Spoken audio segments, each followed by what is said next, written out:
Arratsaldeon danoi, 2026ko urtarrilaren 29an, ohiko osoko bilkura ditu dugu, ohiko izaeraz. Gaur Xabier Aramburu daukagu idazkari lanetan, ongi etorri Xabier, eta eskerrik asko zure prestutasunagatik. Gai zerrendari helduko diegu, lehenengo puntua aurreko bilkuretako aktak onartzea. Batetik 2025ko abenduaren 18ko akta daukagu, eta bestetik 2026ko urtarrilaren ezoiko udalbatzaren 19ko akta. Onartu egiten dira bi aktak. Bigarren puntuan, alkatetzaren dekretuen kontrola, 2025ko abenduaren 15etik 2026ko urtarrilaren 23ra bitarteko dekretuak. Jakinaren gainean geratzen da udalbatza. Hirugarren puntuan, tokiko gobernu batzarraren erabakien kontrola, 2025ko abenduaren 15etik 2026ko urtarrilaren 19ra bitarteko tokiko gobernu batzarraren erabakiak. Jakinaren gainean geratzen da udalbatza. Laugarren puntuan, Zarauzko udalaren araugintza plana 2026 urterako. Xabier, arratsaldeon, mesedez. Arratsaldeon eta eskerrik asko. 2019 legeak urriaren batekoa administrazio publikoen administrazio prozedura erkidearena 132 artikuluan esartzen du udalak urtez urte araugintza plan batean zehaztu beharko dituela hurrengo urtean onestekoak diren erreglamendu ekimenak. Udal departamentuak egindako proposamenak oinarri hartuta, Zarauzko udalak 2026 urterako araugintza plana egin du. Hori guztia kontuan hartuta eta antolakuntzako informazio batzordeak aurrez irizpen eman ondoren, udal batzarrak hau batez edo gehiengoz honako hau erabakiko du.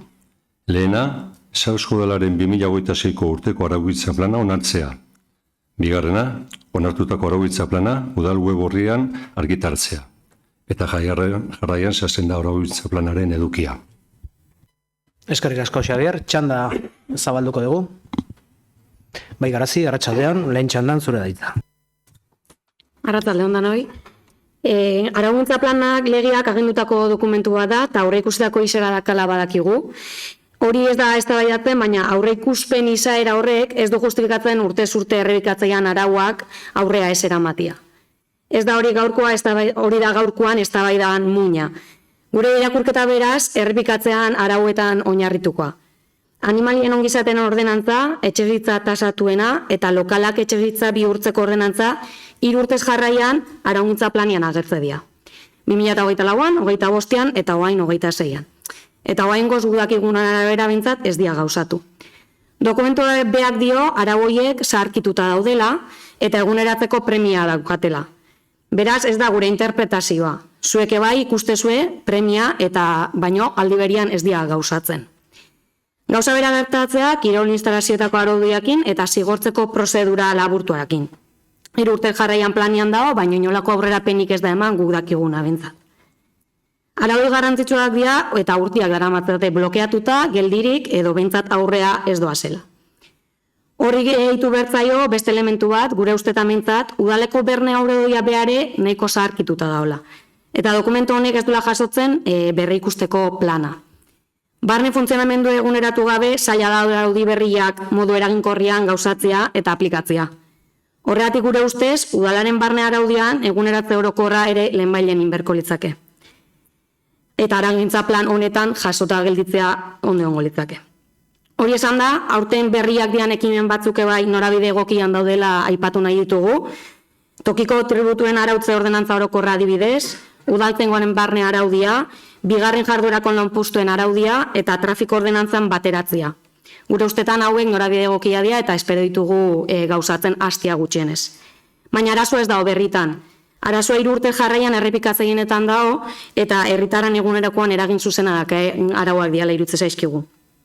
Horregatik ez dugu oztopatuko planifikazio dokumentu hau, baina babesture ezin deuin eta horregatik abstenitu ingo gea. Eskerrik asko.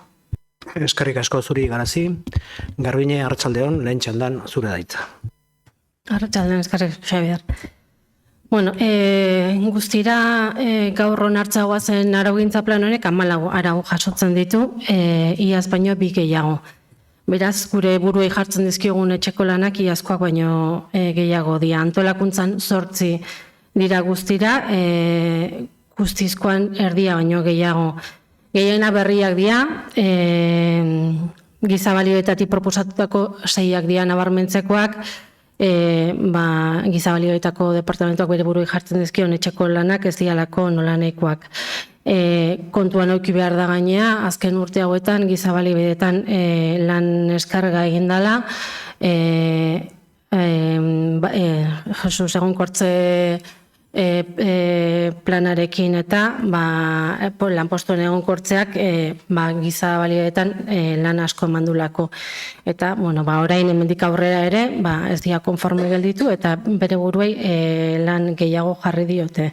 Beraz, eskertzekoa da, giza balioen departamentuak egingo duen apostua.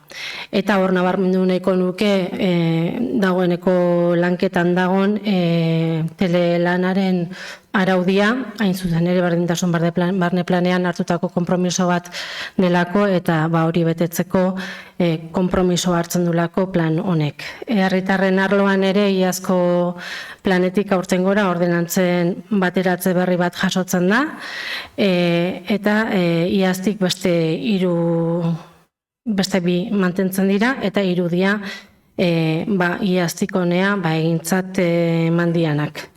Eta lurralde arloan, garazik aipatu duen bezala, iaz 4 genitun, bat onartu da hain zuzen ere ondartzaren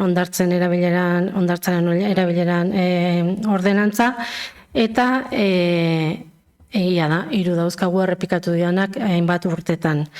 Animalien ordenantza berritzeko ordenantza pentsatzen dut aurten bultzada izango dula, hain zuzen ere 2025an sortu dalako animalien ongizate ari dagokionez lege berriek jarri dizkiguten bete beharrak betetzeko, lanpostu berri bat sortu da eta ingurumenean beste pertsona bat dago, hain zuzen ere animalien ongizateari begira lan egingo duena eta aukera izango da noski behar dan bezala ordenantza honi heltzeko.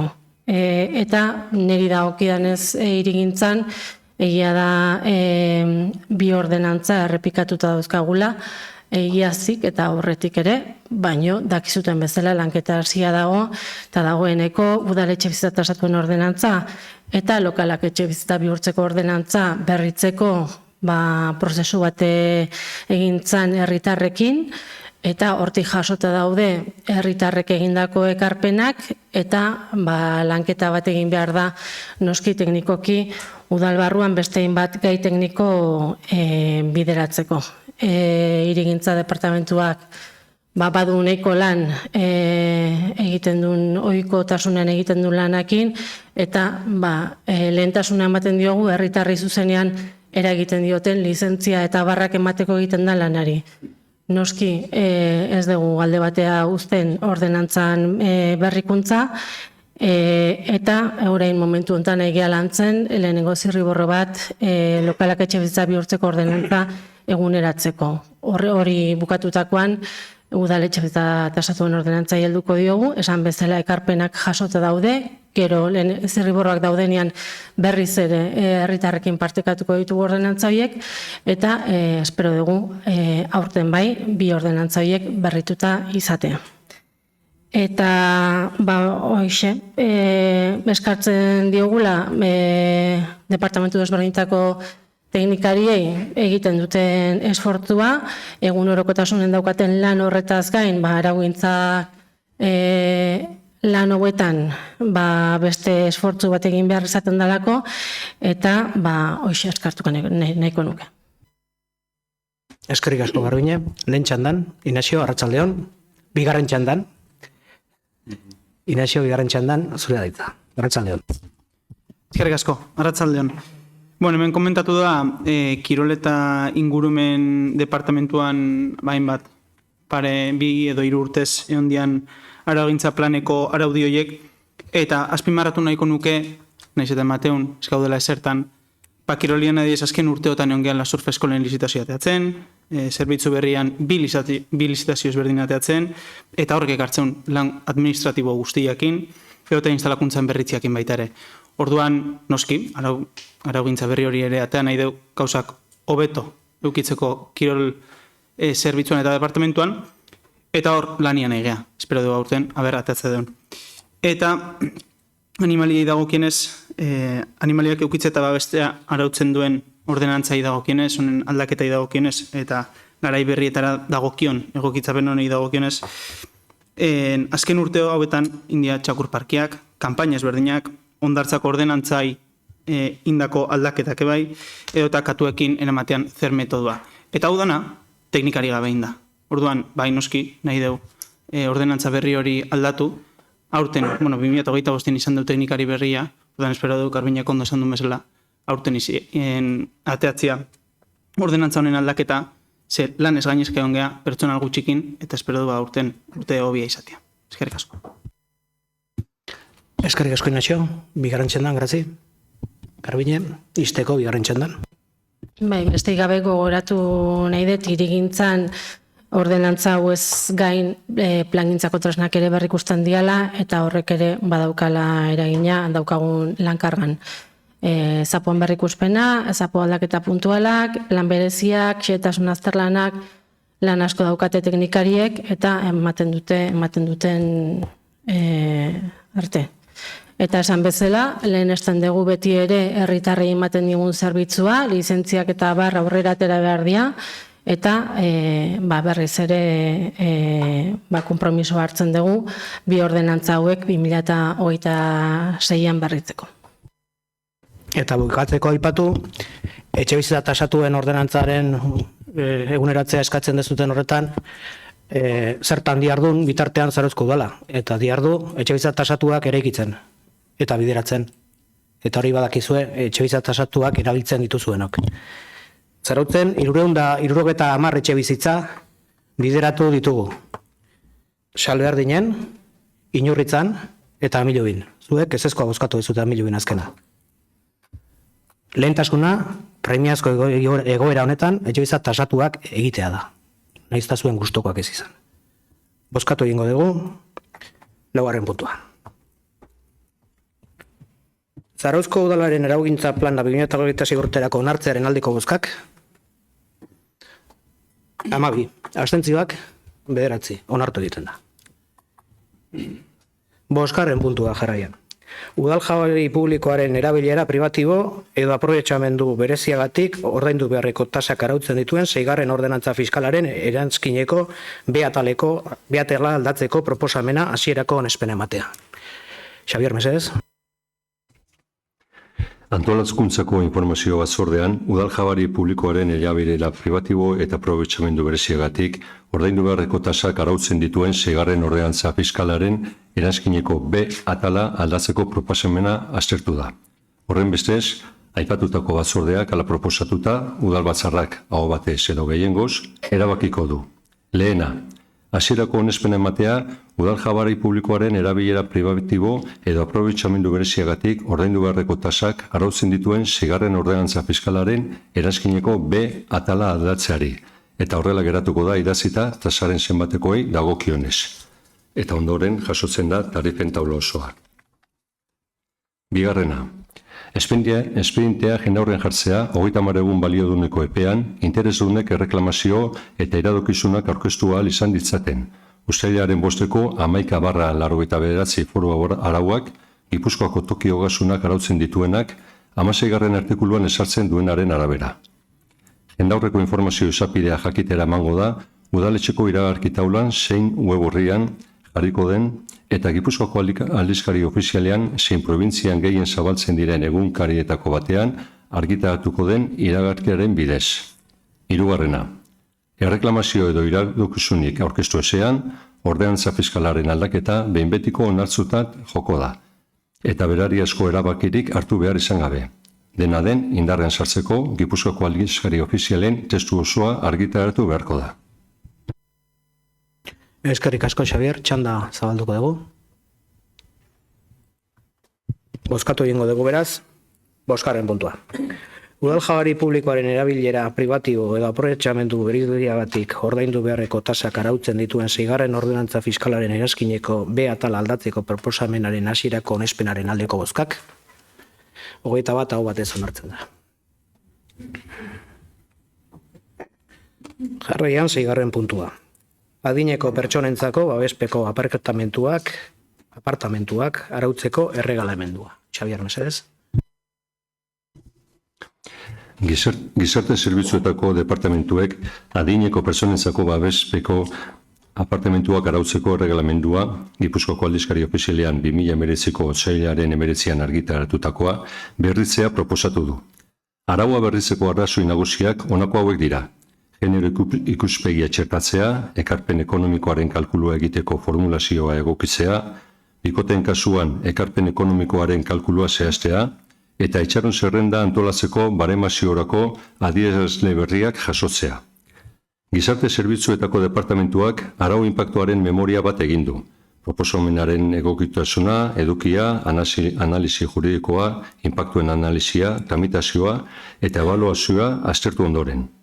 Gainera, aurretiazko parte hartze prozesua eginda, eta horren inguruko txostena ere osatu da. Horiek horrela, eta herritarren arloko informazio batzordeak 2026ko urtarrilaren 15ean egindako bileran aldeko irizpena eman ondoren, udalbatzak aho batez edo gehiengoz honako hau erabakiko du. Lehena, hasierako onespena ematea adineko pertsonentzako babespeko apartamentuak arautzeko erreglamenduari erantzitako testuaren arabera. Bigarrena, espedientea jendaurrean jartzea, 30 eguneko epean, interesdunek erreklamazio edo iradokizunak aurkeztu ahal izan ditzaten. Jendaurreko informazio tramitea jakitera emango da udaletxeko iragarki taulan, zein web orrian jarriko den, eta Gipuzkoako aldizkari ofizialen argitaratuko den iragarkiaren bidez. Hirugarrena, erreklamazio edo iradokizunik aurkezten ez bada, erabakia behin betiko onartutzat hartuko da, berariazko beste erabakerik hartu beharrik gabe. Dena den, indarrean sartzeko, testu osoa argitaratu beharko da Gipuzkoako aldizkari ofizialean. Eskerrik asko, Xabier, txanda zabalduko dugu. Ander, arratsaldean, eta ongi etorri, zorionak, lehen txandan zure daitza. Arratsaldean, eskerrik asko. Gaur eztabaidatzen dugun adinentzako babespeko apartamentuen erregelamendua gure ustez ondo landutako dokumentua da, eta egungo egoera sozialera eta araudi berrietara egokitzen den marko argia eskaintzen du. Azken urteetan adinekoen errealitatea nabarmen aldatu da.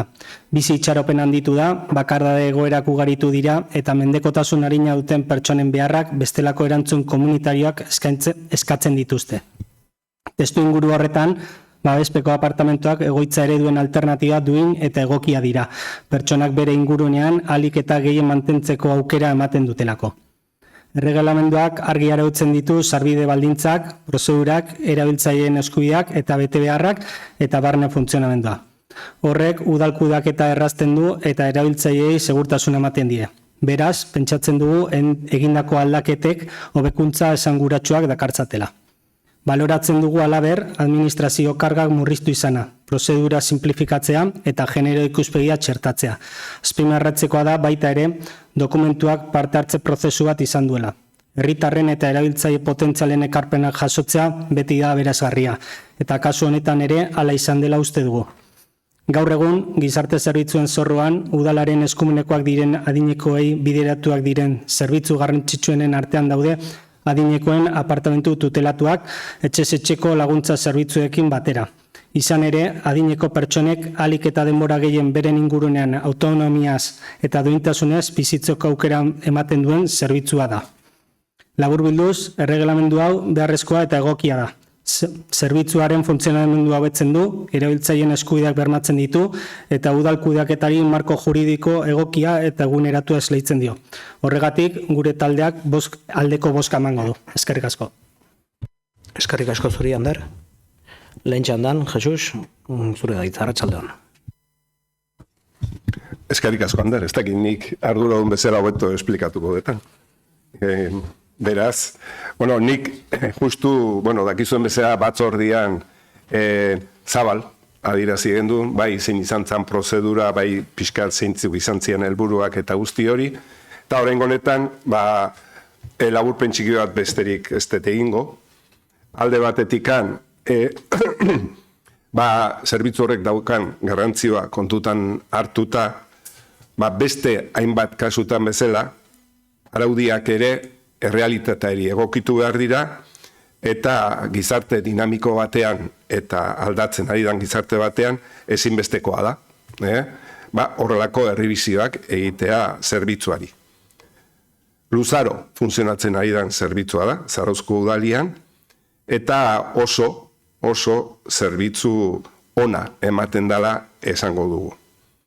Araudiaren aldaketara etorrita, arrazoi nagusinak alde batetik genero ikuspegia txertatzea zen, bai legedi ari referentzia eginaz, hitzaurrean adibidez, eta baita ere, bai eskubide eta betebeharren atalean ere, txertatu ditugu genero ikuspegi hau.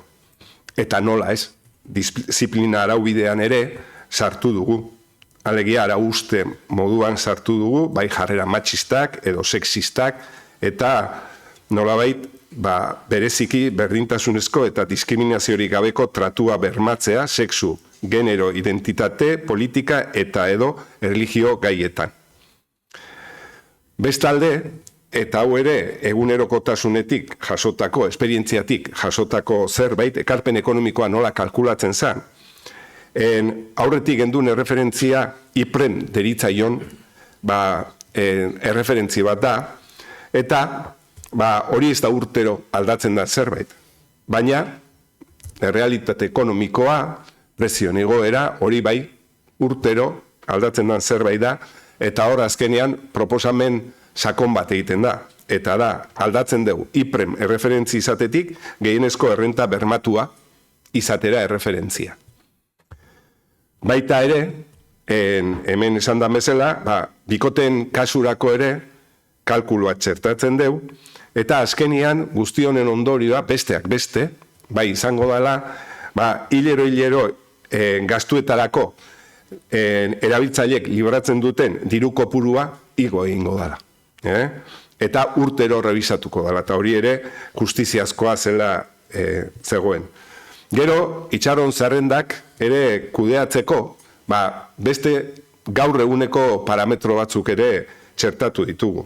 Gaur egun, bere osotasunean, aldagaiak, adina, mendekotasun maila, egoera ekonomikoa, etxe bizitza, lehen mailako sareak dituen edo ez, bizikidetza arloa ere kontutan hartuko da, gizartearen parte hartzea eta errotzea.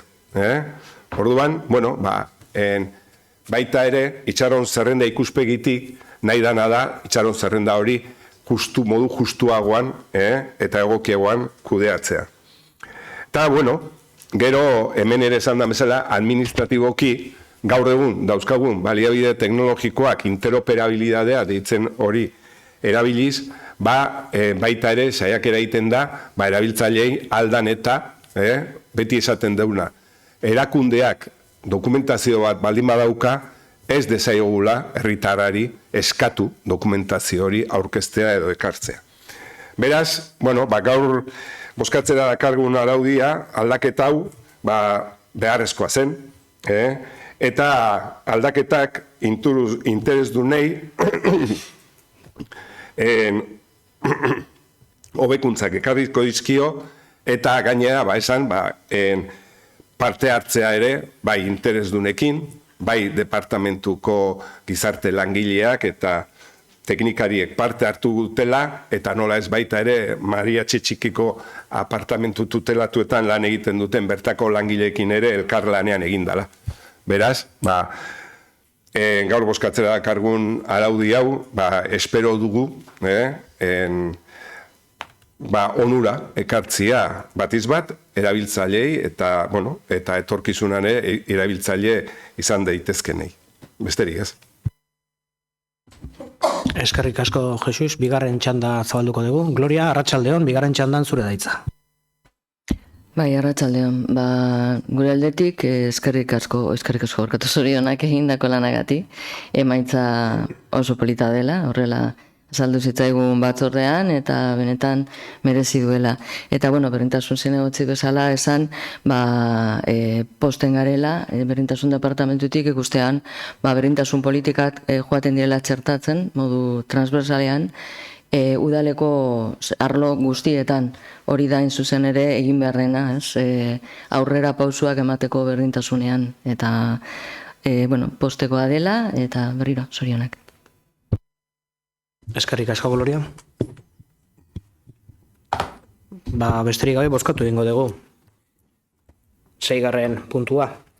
Adineko pertsonentzako babespeko apartamentuak arautzeko erreglamenduaren aldeko bozkak, 21 hau batez onartzen da. Eta honekin, 7. puntura iritsiko gera, eskari galderen txanda. Eskari galderarik ez badago, arratsaldeko 7:25 diranean bukatutzat ematen dugu gaurko udal bat. Eskerrik asko danoi, da ona pasa.